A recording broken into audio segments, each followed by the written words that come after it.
마가복음 10장 17절부터 27절까지 돌아가면서 한 절씩 읽겠습니다. 예수께서 길에 나가실새 한 사람이 달려와서 꿇어앉아 묻자오되 선한 선생님이여 내가 무엇을 하여야 영생을 얻으리이까?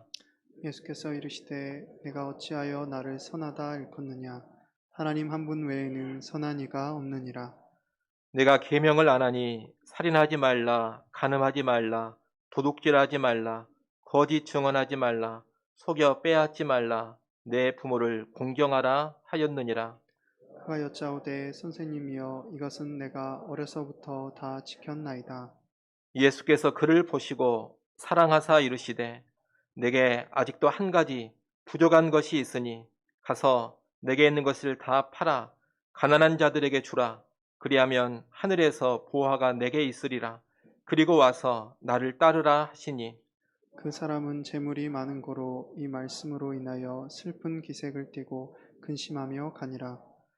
예수께서 둘러보시고 제자들에게 이르시되 재물이 있는 자는 하나님의 나라에 들어가기가 심히 어렵도다 하시니 제자들이 그 말씀에 놀라는지라.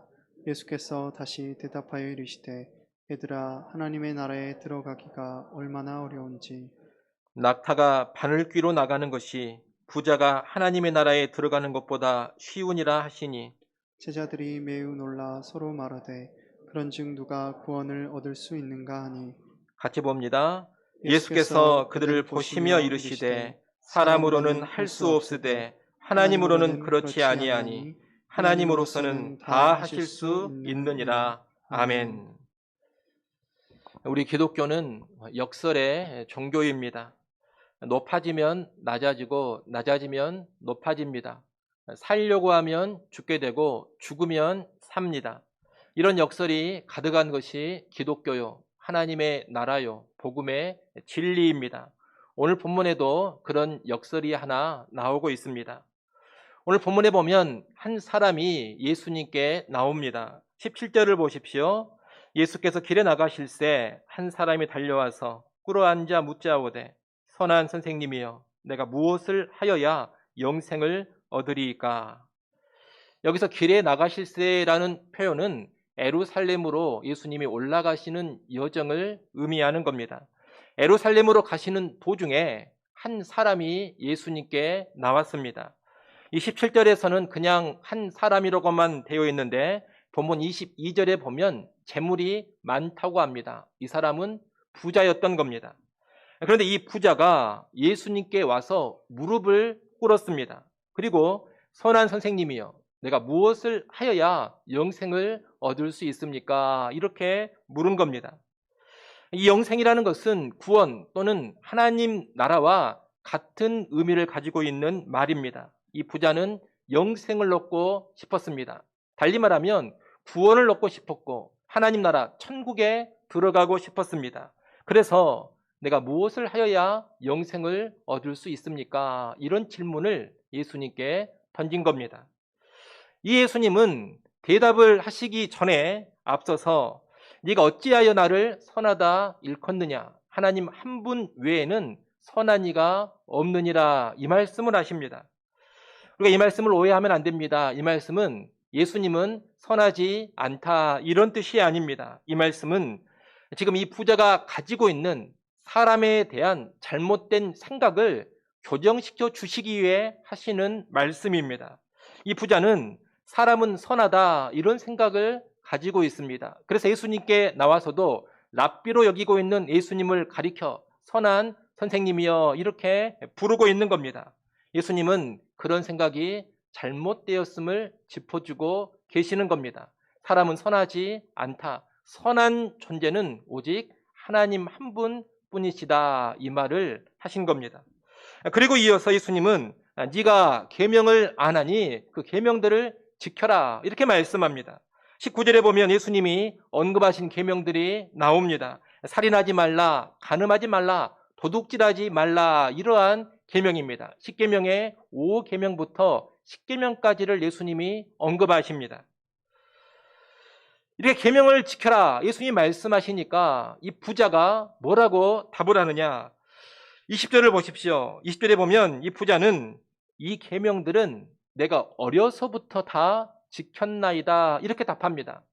어려서부터라는 말은 유대인들의 관례에 따르면 율법을 다 배우고 성인식을 받은 나이인 13세 무렵을 가리키는 겁니다. 이 부자도 유대인으로서 어려서부터 일찍이 율법을 배워왔을 것이고 율법을 기본적으로 다 배운 다음에 13세에 성인식을 치렀을 겁니다. 이 부자는 내가 그렇게 율법을 다 배운 후부터는 모든 계명을 다 지켰습니다. 이렇게 답하고 있는 겁니다. 하지만 계명을 다 지켰다는 이 말은 계명에 대한 피상적인 이해에 근거한 것입니다. 여러분, 대체 누가 하나님의 계명을 온전히 다 지킬 수가 있겠습니까? 율법이 요구하는, 계명들이 요구하는 그 진정한 수준을 안다면 감히 계명을 다 지켰다 이렇게 말할 수가 없을 겁니다. 그러나 이 부자는 자기 딴의 율법 이해의 근거에서 나는 계명을 다 지켜왔습니다. 이런 답을 하는 겁니다. 이런 부족함이 있지만 예수님은 그래도 영생에 관심이 있고 나름 계명도 잘 지키며 살고자 하는 이 부자를 사랑하셨습니다. 그래서 그에게 부족한 것을 하나 지적하시며 진정한 영생의 길을 알려주십니다. 21절 말씀을 여러분이 한번 읽어보십시오. 21절 읽습니다. 예수께서 그를 보시고 사랑하사 이르시되 내게 아직도 한 가지 부족한 것이 있으니 가서 내게 있는 것을 다 팔아 가난한 자들에게 주라. 그리하면 하늘에서 보화가 내게 있으리라. 그리고 와서 나를 따르라 하시니. 아멘. 예수님이 뭐라고 하십니까? 너의 재물을 다 팔아서 가난한 사람들에게 주어라. 그리고 와서 나를 따르라. 이렇게 말씀합니다. 그래야 영생, 구원을 얻을 수 있다는 겁니다. 상당히 강력한 말씀인데 일단 우리가 이 말씀을 오해하면 안 됩니다. 종종 이 말씀을 문자 그대로 내세우면서 재산을 모두 다 처분하고 교회에다 갖다 바쳐야 구원을 얻을 수 있다 이렇게 가르치고 주장하는 사람들이 있습니다. 주로 이단이나 사이비 교주들이 그런 이야기를 합니다. 그러나 예수님 말씀은 그런 의도가 아닙니다. 만약 이 21절 말씀이 모든 신자에게 문자 그대로 적용되는 원칙이라면 우리 그리스도인들은 단 한 사람도 재산을 가지고 있으면 안 될 겁니다. 예수 믿는 신자들은 재산을 다 처분해 버려야 합니다. 하지만 성경에 보면 예수 믿고 구원 받았지만 자기의 재산, 재물을 그대로 가지고 신앙생활하는 신자들이 많이 나옵니다. 또 부자인 채로 신앙생활을 잘하는 그런 사람들도 성경에 등장합니다. 그러니 21절 말씀을 영생을 얻기 위한, 구원을 받기 위한 필수적인 조건으로 우리가 이해를 하면 안 됩니다. 그러면 예수님은 이 부자에게 왜 이런 말씀을 하시느냐? 계명을 다 지켰다고 자부하고 있는 이 부자에게 부족한 것이 무엇인지를 가르쳐 주시기 위함입니다. 다시 말하면 스스로 아무런 부족함이 없다고 자부하고 있는 이 부자의 본질적인 문제, 본질적인 결핍을 알려주고자 하신다는 겁니다. 이 부자의 본질적인 문제는 무엇이었느냐? 다른 게 아닙니다. 그가 돈을 최고의 가치로 여기고 있다는 겁니다. 이 부자는 사실 돈을 사랑하는 사람입니다. 하나님이나 영생보다 뭐가 더 우선이냐? 돈이 더 우선인 사람입니다. 이 계명이라는 것도 하나님을 사랑하고 사람을 사랑하는 데서 지켜야 온전한 계명의 준수가 됩니다. 근데 이 부자는 하나님이나 이웃보다 돈을 더 사랑하고 있습니다. 그런 가운데 지켜지는 이 계명의 준수는 형식적인 준수에 지나지 않는 것이죠. 참된 계명의 준수일 수가 없는 겁니다. 그런데 이 부자의 깊은 본심이 감추어져 있습니다. 돈을 최고의 가치로 여기고 하나님보다 돈을 더 사랑하는 이 부자의 마음이 깊이 숨겨져 있다는 겁니다. 만약에 다른 사람을 강탈하고 착취하는 부자라면 이 부자는 하나님보다 돈이 더 우선인 사람이로구나 쉽게 분간이 됩니다. 영적인 관심은 전혀 없는 부자, 돈 버는 과정에서 살인도 하고 거짓말도 하고 도둑질도 하는 그런 부자라면 그의 문제점이 바로 파악될 것입니다. 그런데 오늘 본문의 이 부자는 돈이 많은 부자인데 영적인 관심이 있습니다. 영생을 원합니다. 예수님도 존중하고 예수님을 크게 인정합니다. 예수님 앞에 와서 무릎을 탁 꿇어버리지 않습니까? 하나님의 계명도 다 지키고 있다면서 반듯한 삶을 살고 있습니다. 남을 억압하거나 착취하는 것이 없습니다. 돈도 정당하게 번 것 같습니다. 이런 부자는 그 본심을 파악하는 것이 쉽지 않습니다. 이 사람의 문제가 무엇인지 잘 드러나지가 않습니다. 아무 문제가 없고 괜찮아 보입니다. 이런 경우에는 그 본심을 제대로 파악할 수 있는 강력한 검증이 필요한 법입니다. 자기의 문제를 스스로도 정확히 인식할 수 있는 강한 처방이 필요하다는 겁니다. 최근에 저희 집에 정수기를 하나 마련했습니다. 이 정수기가 산성물하고 알칼리성 물하고 따로따로 분리되어서 나오는 그런 정수기입니다. 그런데 한쪽에서는 산성물이 나오고 또 한쪽에서는 알칼리성 물이 나오는데 겉으로 볼 때는 이 두 물이 똑같습니다. 이 두 종류의 물이 눈으로 봐서는 전혀 분간이 안 된다는 겁니다. 그래서 이 정수기를 설치한 후에 정수기 기사님이 시약을 떨어뜨려서 확인을 시켜줍니다. 똑같아 보이는 물인데 시약을 한 방울 떨어뜨리면 산성물은 파란색이나 보라색으로 색이 바뀝니다. 그리고 알칼리성 물은 탁한 노란색으로 바뀝니다. 그 색 바뀌는 것을 보여주면서 이게 산성물이고 이게 알칼리성 물입니다. 확실히 분리되어 나오지요. 이렇게 확인을 시켜주는 겁니다. 겉으로만 봐서는 파악이 안 됩니다. 그런데 시약을 떨어뜨려 보면 파악이 제대로 됩니다. 이 부자가 그렇습니다. 분간이 어려운 사람입니다. 무엇이 문제인지 파악이 잘 안 되는 사람입니다. 겉으로만 보면 참 괜찮아 보이는 사람입니다. 시약을 떨어뜨려 봐야지만 이 사람이 정말로 영생을 얻고 하나님 나라에 들어갈 수 있는 사람인지 분간이 되는 그런 종류의 사람이라는 겁니다. 그래서 예수님께서 이 사람에게 한 방울 떨어뜨린 시약이 뭐냐?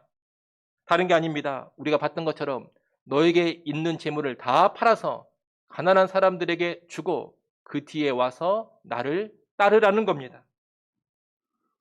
그런데 이 요구 앞에 이 부자가 어떤 반응을 보입니까?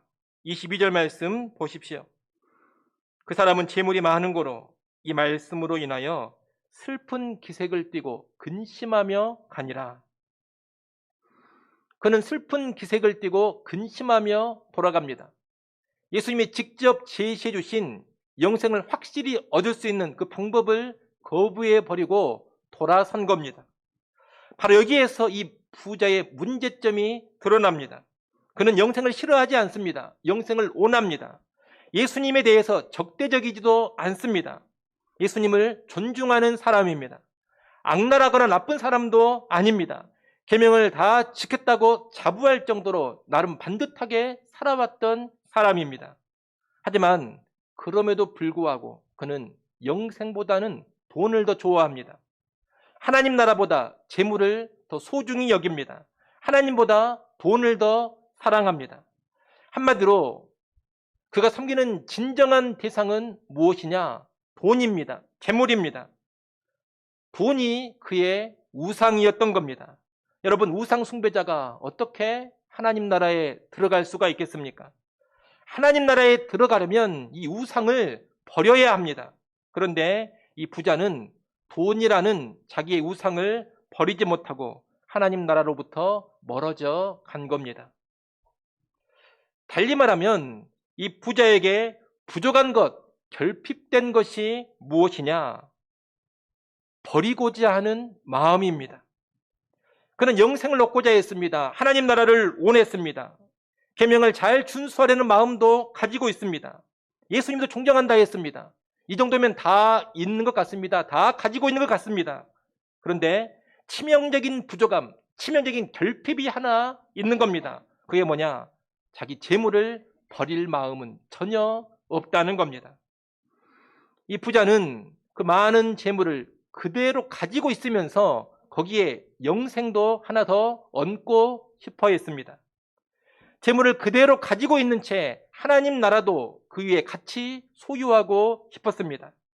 한마디로 그는 하나님과 재물을 겸하여 섬기고 싶어 합니다. 그것이 이 부자의 치명적인 부족입니다. 예수님은 그 부족한 부분을 들추어 내시면서 그 부분을 바꾸라고 도전을 하신 겁니다.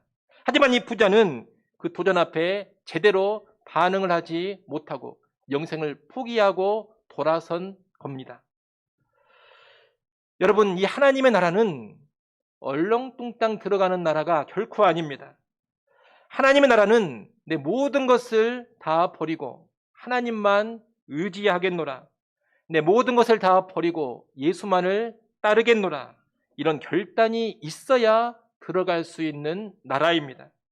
하나님을 가장 사랑하고 예수님을 가장 귀히 여기며 영생과 구원을 최고의 가치로 여기는 그 마음이 있어야 들어갈 수 있는 나라가 하나님 나라입니다.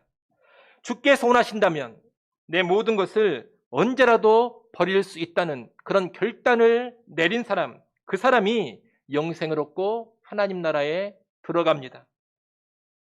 따라서 오늘 우리는 예수님께서 오늘 본문의 이 부자에게 떨어뜨린 그 희약을 자기 자신에게도 한번 떨어뜨려 봐야 합니다.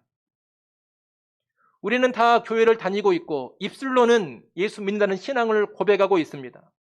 예수님 멸시하는 사람 없을 겁니다. 하나님 말씀 무시하는 사람도 없을 겁니다. 예수님 존중하고 주로 여긴다고 고백을 하고 하나님 말씀도 순종하겠노라고 말합니다. 이런 것만 봐서는 이 사람이 진짜 구원받은 사람인지 정말로 하나님 나라 백성인지 정확히 분간이 되지는 않습니다. 겉으로 보면 다 된 것 같습니다. 부족함이 없는 하나님의 백성 같고 영생을 얻기에 아무런 문제도 없어 보입니다. 하지만 이것은 겉모습이고 진짜로 내가 거듭난 사람인가? 정말로 내가 영생을 소유한 사람인가? 한번 확실하게 검증해 볼 필요는 있다는 겁니다. 그래서 예수님께서 오늘 본문에 이 부자에게 떨어뜨린 그 시약을 자기 자신에게도 한번 떨어뜨려 보라는 겁니다. 너의 소유를 다 팔아 가난한 사람들에게 주고 그 뒤에 와서 나를 따르라. 이 요구가 지금 내게 주어진다면 나는 어떻게 반응을 할 것 같습니까? 물론 이 요구는 다른 사람이 나에게 함부로 할 수 있는 것이 아닙니다.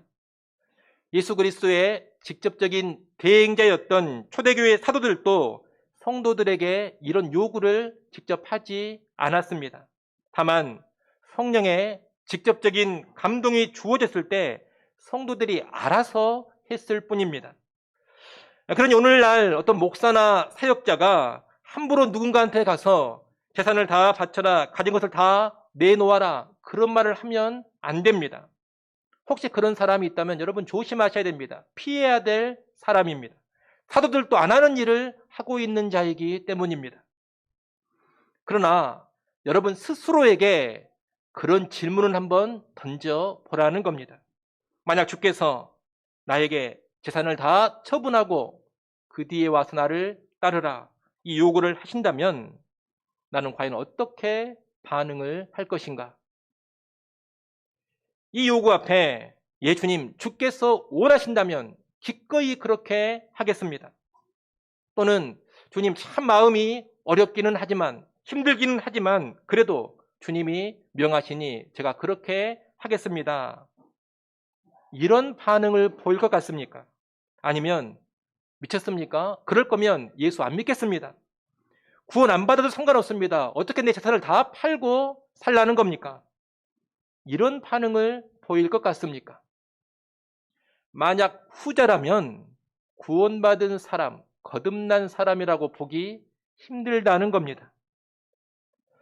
여러분, 예수님에 대해서 우호적이고 나름 교회 활동에 열심이고 성경의 명령들을 어느 정도 준수하고 있다 하더라도 모든 것을 주를 위해 버릴 결단이 내려져 있지 않으면 구원받았다 자부할 수 없습니다.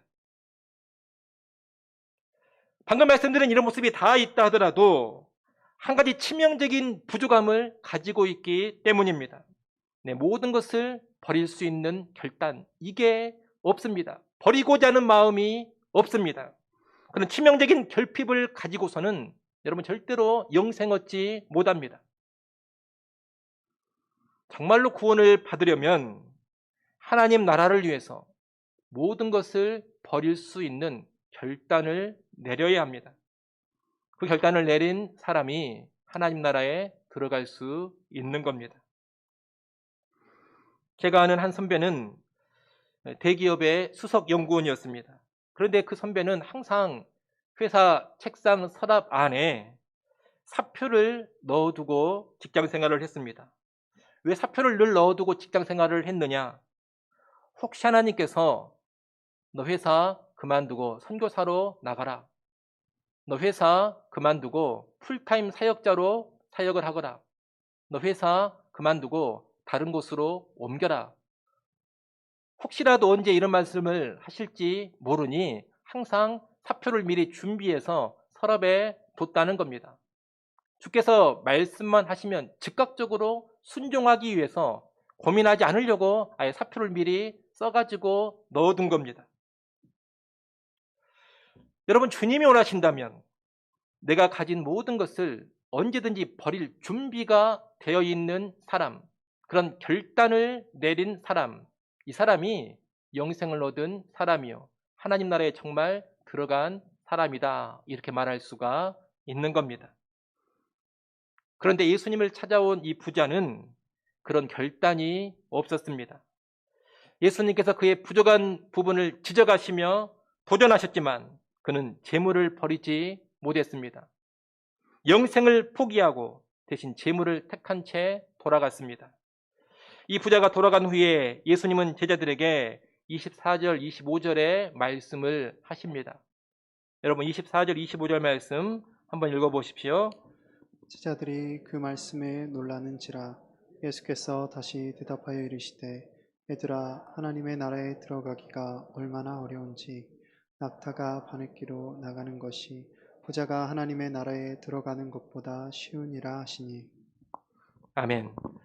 부자가 하나님 나라 들어가는 것은 낙타가 바늘기로 들어가는 것보다 더 어렵다, 이렇게 말씀합니다. 한마디로 불가능한 일이다, 이 말입니다. 이 말을 듣고서 제자들은 깜짝 놀라면서 그런즉 누가 구원을 얻을 수 있습니까? 이렇게 말합니다. 예수님 말씀대로라면 대체 어떤 부자가 구원을 받을 수 있겠냐는 겁니다. 이런 제자들의 반응에 예수님이 27절 말씀을 주십니다. 사람으로서는 할 수 없지만 하나님으로서는 다 하실 수 있다.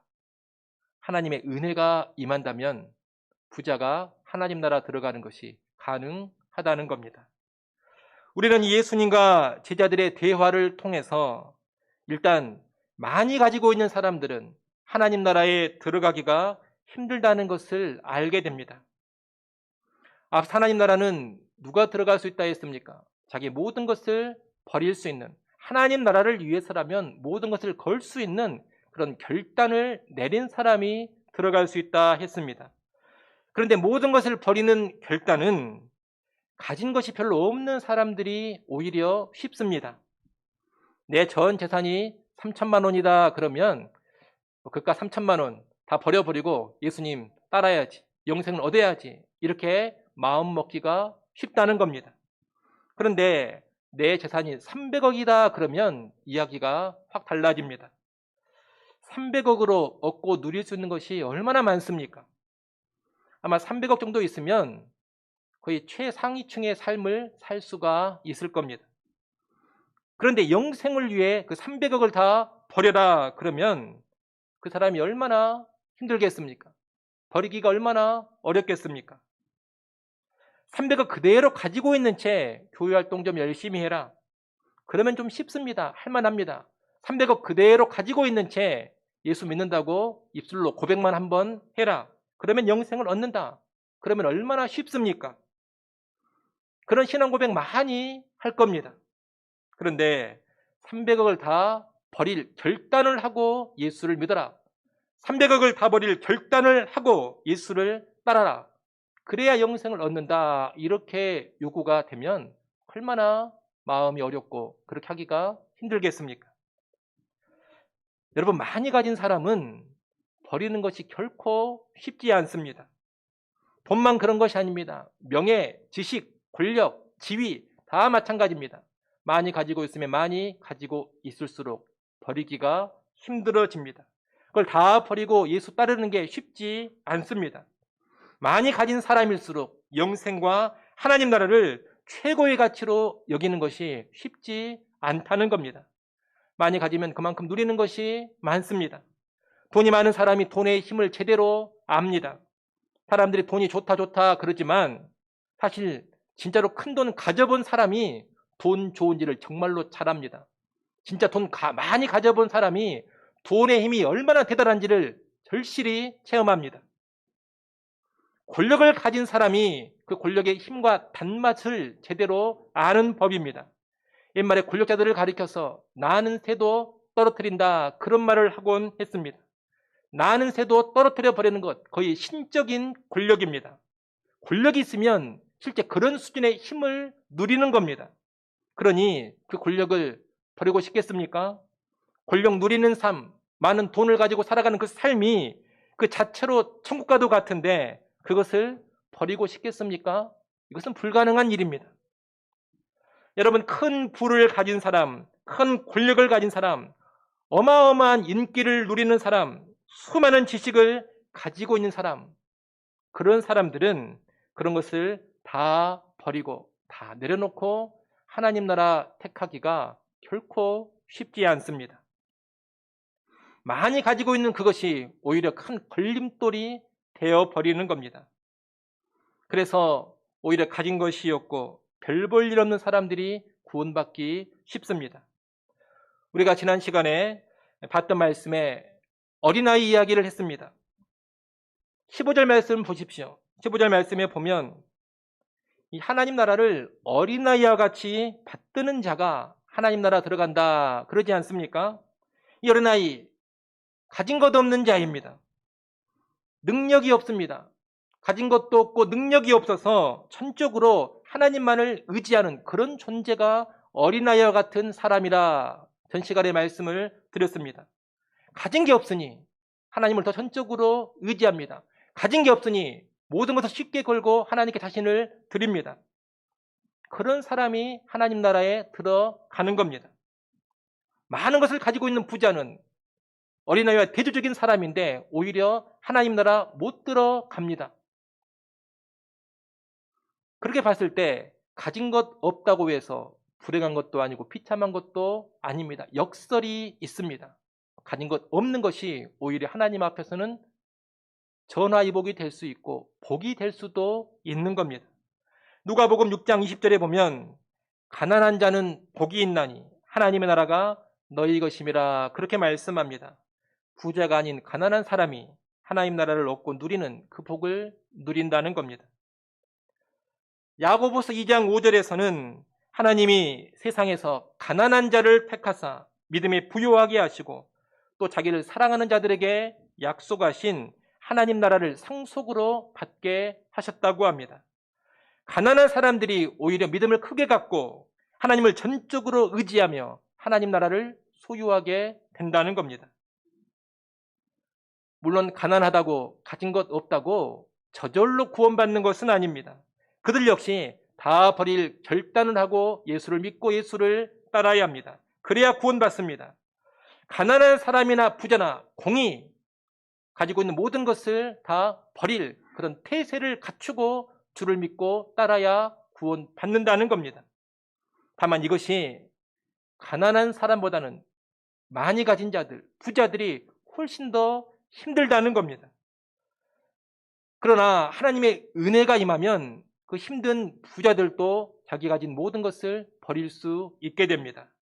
하나님이 일하시면 가진 것 많은 부자도 하나님 나라의 가치를 제대로 깨닫게 되고 하나님 나라를 위해서 모든 것을 버릴 수 있게 됩니다.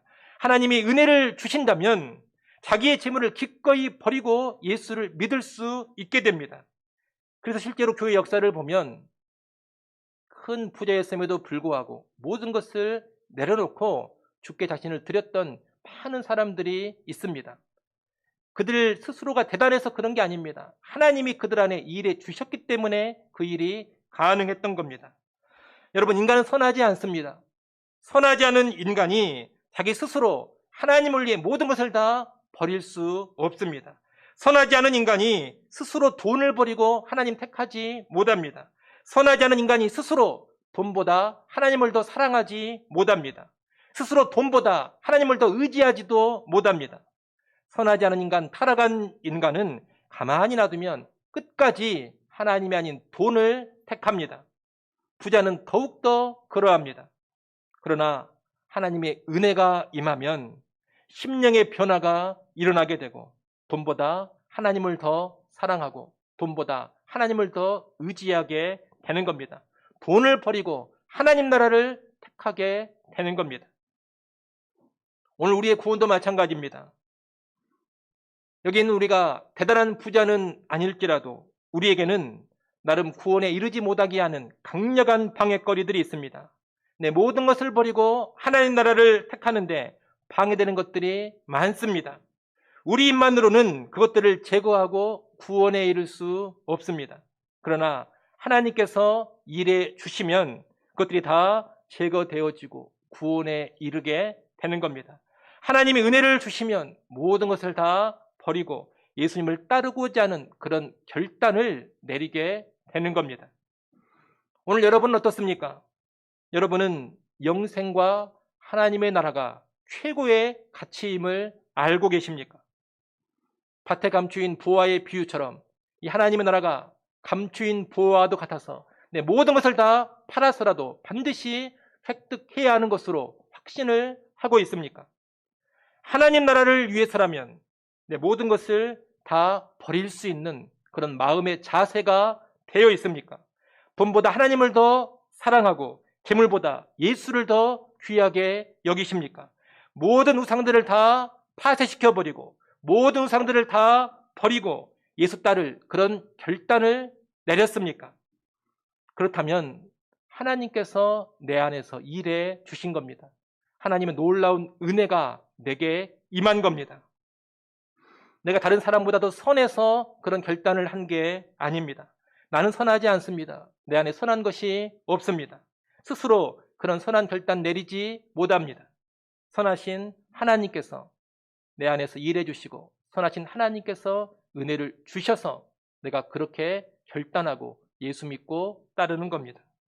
우리의 구원에는 이처럼 하나님의 은혜, 하나님의 능력이 개입되어 있습니다. 이를 아시고 버림의 결단으로 하나님 나라에 들어가셨다면 하나님께 감사하시고 더욱 감사하시기 바랍니다. 그리고 지속적인 버림의 결단으로 이미 들어간 그 하나님의 나라를 더욱 풍성히 누려갈 수 있기를 간절히 축원합니다. 기도하겠습니다. 하나님 아버지, 내 모든 것을 버리고 예수 따를 결단을 내려야 하나님 나라에 들어감을 배웠습니다. 버려야 들어가는 나라가 하나님 나라임을 알고 더 얻고 더 쌓고자 하기보다는 하나님 나라를 위해 버릴 줄 아는 사람들 되게 하여 주옵소서. 많이 가진 것이 오히려 하나님 나라의 방해거리가 될 수 있음을 알고 헛된 욕심을 버리게 하여 주옵소서. 바라기는 여기 있는 우리 모두가 주께서 버리라 하시면 즉시로 모든 것을 다 버릴 수 있는 믿음의 사람들 되기를 원합니다. 버리라 명하시면 즉시 버릴 수 있는 참된 하나님 나라의 백성들 되게 하여 주옵소서. 선한 것 하나 없는 우리의 힘으로는 안 되는 줄을 압니다. 하나님께서 일해 주사 하나님의 은혜로 주의 긍휼로 모든 것 버리고 주님 따르는 삶 살게 하여 주옵소서. 예수님의 이름으로 기도드리옵나이다. 아멘.